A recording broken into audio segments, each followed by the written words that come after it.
Hello friends, आज के video में हम पढ़ने वाले हैं क्लास 8 का साइंस चैप्टर 2 हम स्टार्ट कर रहे हैं। इस चैप्टर का नाम है त्वरित और भूकंप, प्रकृति के दो भयानक रूप। दोस्तों, क्लास 8 साइंस का चैप्टर 1 हमने पढ़ लिया था। उस चैप्टर का क्वेश्चंस भी हमने सॉल्व कर लिया था। आपको क्लास 8 साइंस का प्लेलिस्ट इस वीडियो के नीचे डिस्क्रिप्शन बॉक्स में मिल जाएगा। तो आज हम चैप्टर 2 पढ़ेंगे।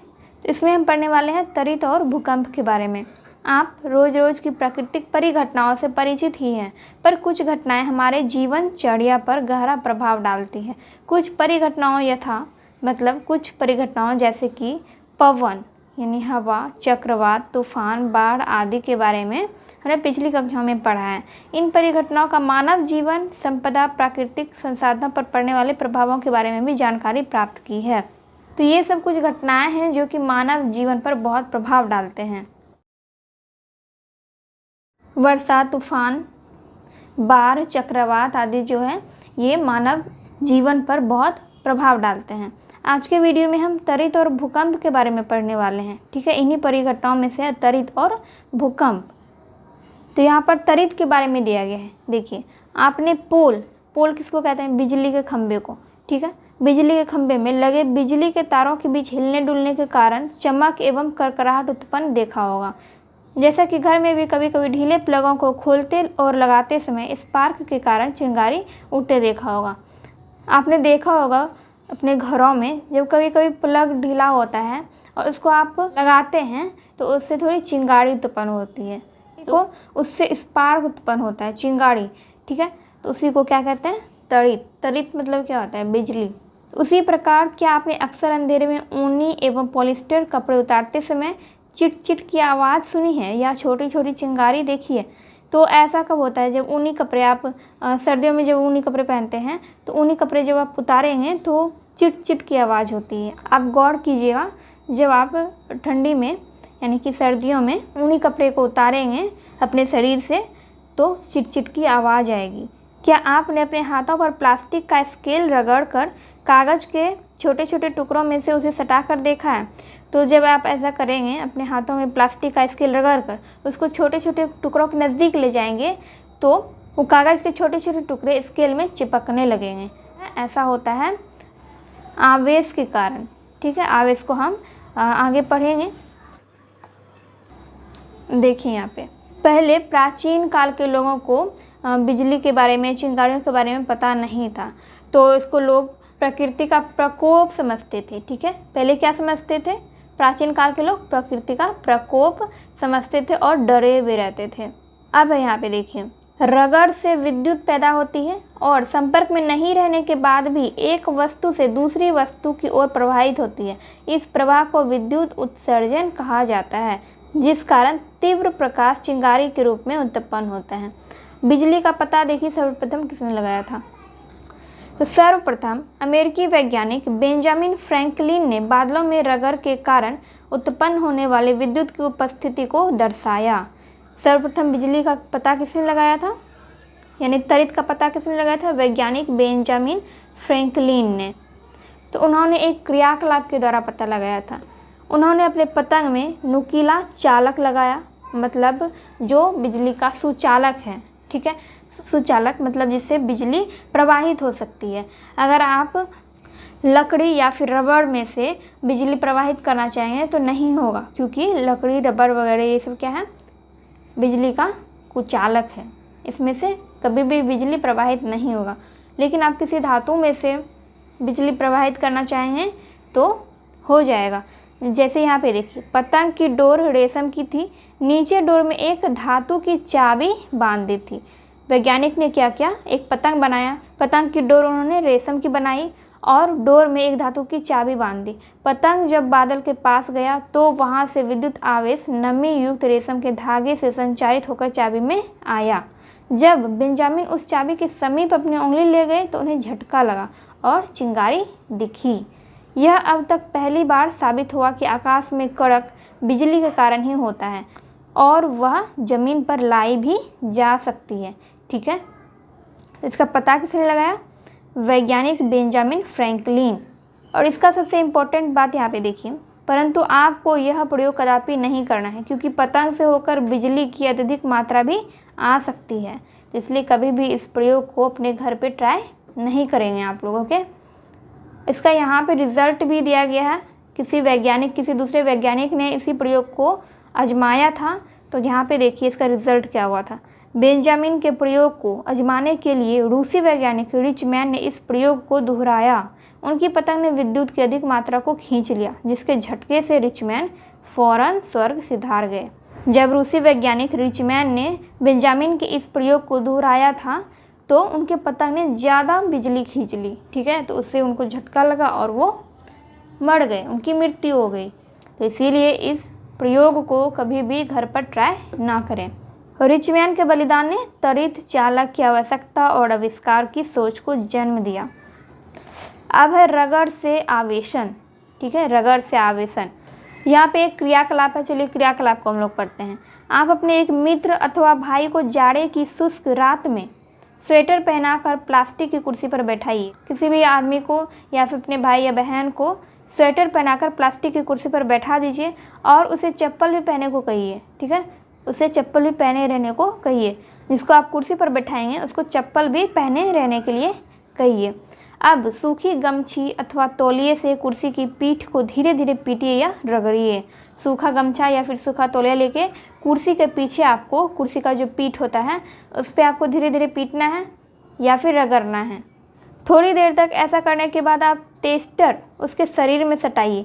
तो गमछा या फिर तौलिया को कुर्सी के पीठ पर रगड़ने के बाद थोड़ी देर के बाद आप क्या करेंगे, टेस्टर लेंगे। टेस्टर को उस कुर्सी पर बैठे हुए आदमी के शरीर में सटाएंगे तो टेस्टर का बल्ब जल उठेगा। टेस्टर का बल्ब क्या होगा, जल जाएगा। यदि कमरा अंधेरा हो तो यह प्रयोग और भी रोचक हो जाएगा। तो टेस्टर का बल्ब क्यों जलता है, क्योंकि उस इंसान के शरीर में आवेश उत्पन्न हो जाता है। तो इसीलिए वो आवेश जो है टेस्टर के द्वारा हमें दिखाई देता है। जब उसके शरीर में आप टेस्टर सटाएंगे तो टेस्टर जल जाएगा। और यहाँ पे एक बात और है, यदि आप उसके शरीर के पास उंगली ले जाएंगे तो नीली आभायुक्त चिंगारी दिखेगी और चिट-चिट की आवाज़ भी होगी। आप हल्का झटका भी महसूस करेंगे। ऐसा विद्युत आवेश का आपकी शरीर की ओर प्रवाह के कारण होता है। यहाँ पे सावधानी भी दी गई है। इस प्रयोग को करने पर भी अगर आप कर रहे हैं तो इसमें कुछ सावधानी बरतनी है। देखिए, कुर्सी के पीठ को अधिक देर तक मत पीटिए, इससे अत्यधिक आवेशन का भय रहता है। कुर्सी के पीठ को आप ज़्यादा देर तक अगर आप पीटेंगे या फिर रगड़ेंगे तो उस इंसान के शरीर में ज़्यादा आवेश उत्पन्न हो जाएगा। नंगे पैर रहने से आपको तेज झटका भी लग सकता है। अगर आप नंगे पैर रहेंगे तो आपको ज़्यादा झटका भी लग जाएगा। तो ये सब सावधानी आपको बरतनी है। अब यहाँ पर दिया गया है क्रियाकलाप। इस क्रियाकलाप से आपको यही पता चलेगा कि आवेश दो प्रकार के होते हैं। आवेश अलग अलग होते हैं, आवेश एक ही तरह के नहीं होते हैं। आवेश दो प्रकार के होते हैं, एक धन आवेश होता है और एक ऋण आवेश होता है। ठीक है, एक पॉजिटिव होता है और एक नेगेटिव होता है। यहाँ पर देखिए, यहाँ पर क्या लिखा है, आवेश दो प्रकार के होते हैं और यह निर्णय ले सकते हैं कि असमान आवेश एक दूसरे को आकर्षित और समान आवेश एक दूसरे को प्रतिकर्षित करते हैं। मैंने आपको बताया जब आवेश अलग अलग होंगे यानी असमान आवेश होंगे तो वो एक दूसरे को आकर्षित करेंगे, मतलब एक दूसरे के पास जाएंगे। ठीक है, और अगर समान आवेश होगा यानी कि एक ही तरह का आवेश होगा, जैसे कि ऋण आवेश, दोनों ऋण ही आवेश होगा, तो ये एक दूसरे को क्या करेंगे, विकर्षित। ठीक है, एक दूसरे से दूर जाएंगे। या फिर दो धन आवेश होगा तो ये एक दूसरे से दूर जाएगा। चलिए आगे देखते हैं। इस क्रियाकलाप को अगर आप अच्छे से पढ़ रहे हैं तो आपको आवेश के आकर्षण और विकर्षण के बारे में अच्छे से पता चल जाएगा। चलिए यहाँ पे पढ़ते हैं हम लोग आवेश का स्थानांतरण, यानी कि आवेश को हम एक जगह से दूसरे जगह तक ले भी जा सकते हैं सुचालक के द्वारा।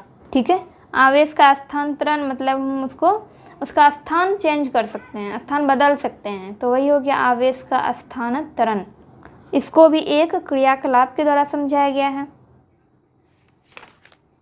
अब यहाँ पर दिया गया है कोई वस्तु आवेशित है अथवा नहीं है, मतलब किसी वस्तु में बिजली प्रवाहित हो रही है या नहीं हो रही है, मतलब उसमें आवेश है या नहीं है, तो इसकी जांच करने के लिए बनाई गई इस युक्ति को विद्युत दर्शी कहते हैं।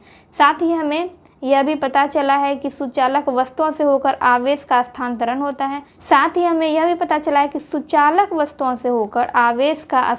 होता है। किससे?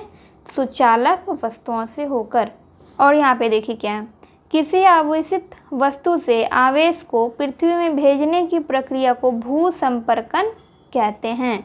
विद्युत परिपथ में किसी गड़बड़ी के कारण उत्पन्न होने वाले आघात से बचने के लिए हम घरों में भू संपर्कन की व्यवस्था करते हैं। भू संपर्कन कहते हैं अर्थिंग को, ठीक है। भू संपर्कन को हम कहते हैं अर्थिंग, ठीक है। अर्थिंग को ही हम भू संपर्कन कहते हैं। तो अर्थिंग सबके घरों में होता है और वो इसलिए लगाया जाता है ताकि अगर बिजली में कोई गड़बड़ी हो, कहीं शॉर्ट वगैरह लग जाए तो हमारे घरों के बल्ब, टीवी, पंखे वगैरह ख़राब ना हो। इनकी वजह से क्या होता है, जब बिजली में कोई गड़बड़ी रहती है तो उससे किसी भी चीज़ को नुकसान नहीं होता है, किसी भी इलेक्ट्रॉनिक चीज़ को उससे नुकसान नहीं होता है। वो बिजली धरती के अंदर चली जाती है अर्थिंग के द्वारा। तो इसीलिए सबके घरों में क्या होता है, अर्थिंग होता है, जिसको हिंदी में कहते हैं भू संपर्कन। तो ये इसीलिए यूज किया जाता है ताकि कोई भी आवेशित वस्तु है उसके आवेश को पृथ्वी के अंदर भेजा जा सके, इसीलिए भू संपर्कन का प्रयोग किया जाता है। अब यहाँ पर हम पढ़ेंगे तड़ित के बारे में पढ़ेंगे। हमने पढ़ा था धनावेश और ऋणावेश, धनात्मक ऋणात्मक जिसको कहते हैं। तो धन आवेश यानी कि पॉजिटिव, ऋण आवेश यानी कि नेगेटिव। देखिए, बादल के निचले हिस्से में अत्यधिक मात्रा में आवेश जमा हो जाता है। धरती के ऊपर हवा भी आवेशित होता रहता है। जब संचित आवेशों का परिणाम अत्यधिक हो जाता है तो धन आवेश और ऋण आवेश के बीच विद्युत प्रवाह के कारण चमकीली धारियाँ दिखती रहती है और तीव्र ध्वनि सुनाई पड़ती है। इसे हम तड़ित कहते हैं। देखिए, जब संचित आवेशों का परिणाम अत्यधिक हो जाता है तो धनावेश और ऋणावेश के बीच विद्युत प्रवाह के कारण चमकीली धारियाँ दिखती है और तीव्र ध्वनि सुनाई पड़ती है। इसी को हम तड़ित कहते हैं, ठीक है। जब आवेश जमा हो जाता है, बहुत ज़्यादा जमा हो जाता है, तो धन आवेश और ऋण आवेश के बीच विद्युत प्रवाह होने लगता है और चमकीली धारियाँ, आप जब देखते होंगे बिजली जब चमकता है तो एक धारी जैसी दिखती है, तो वही है यहाँ पे विद्युत प्रवाह के कारण चमकीली धारियाँ दिखती है और तीव्र ध्वनि होती है। जब बिजली चमकती है तो बहुत ज़ोर से आवाज़ होता है, तो उसी को हम कहते हैं तड़ित। आवेशों को मिलने तथा पृथ्वी तक आ जाने की इस क्रिया को विद्युत विसर्जन कहते हैं, ठीक है। तो इस चित्र के द्वारा आपको यही समझाया गया है कि बिजली के गिरने का क्या कारण है। जब बहुत सारा आवेश जमा हो जाता है तो धन आवेश और ऋण आवेश के बीच क्या होता है, विद्युत प्रवाह होने लगता है, तो इसीलिए बिजली चमकता है। अब यहाँ पर हम लोग पढ़ेंगे तड़ित से सुरक्षा, मतलब इससे बिजली से जो बिजली चमकती है, तड़ित जो होता है उससे सुरक्षा कैसे किया जाए। तड़ित झंझा मतलब जब बिजली चमकती है अथवा तूफान के समय खुला स्थान सुरक्षित नहीं होता है। जब बिजली चमकता है तो हमें खुला स्थान पर नहीं रहना चाहिए। किसी घर अथवा छत के अंदर की जगह ही सुरक्षित स्थान है। जब बिजली चमकता है, बारिश का मौसम होता है, तो उस टाइम पे हमें घर में या किसी सुरक्षित स्थान पर रहना चाहिए। यदि आप किसी बस, कार आदि में यात्रा कर रहे हैं तो उसकी खिड़कियां, दरवाजे आदि बंद कर उसके अंदर रहना ही सुरक्षित है। खुले मैदान में नहीं रहिए। मकान की खुली छत, खेत अथवा बड़े वृक्षों के नीचे ना ही। मकान की खुली छत, खेत और बड़े वृक्षों के नीचे नहीं रहना चाहिए। यदि आप बगीचे या जंगल में हैं तो छोटे वृक्षों के नीचे शरण लीजिए, बड़े वृक्षों के नीचे शरण नहीं लेना चाहिए। जब बहुत बिजली चमक रही होती है तो कभी भी बड़े वृक्षों के नीचे खड़ा नहीं होना चाहिए। यदि खेतों में हैं और वहाँ कुछ वृक्ष हैं तो वृक्षों के नीचे रहने से बेहतर है कि खुले मैदान में लेट जाना अथवा सिकुड़ कर उकड़ू बैठ जाना, मतलब बैठना अच्छा है। बिजली अथवा टेलीफोन के तारों या खंभों से दूरी बनाए रखना चाहिए। आप जानते हैं कि तड़ित एक विद्युत विसर्जन है, ठीक है। जब बिजली चमकती है तो उस टाइम हमें, अगर हम घर के बाहर हैं तो बिजली, टेलीफोन के तारों, खंभों से हमें दूर रहना चाहिए। घर में है तो मोबाइल फ़ोन वगैरह और जो भी इलेक्ट्रॉनिक का चीज़ है वो सब हमें यूज नहीं करना चाहिए। किसी भी बिजली से चलने वाले उपकरणों से बचना चाहिए।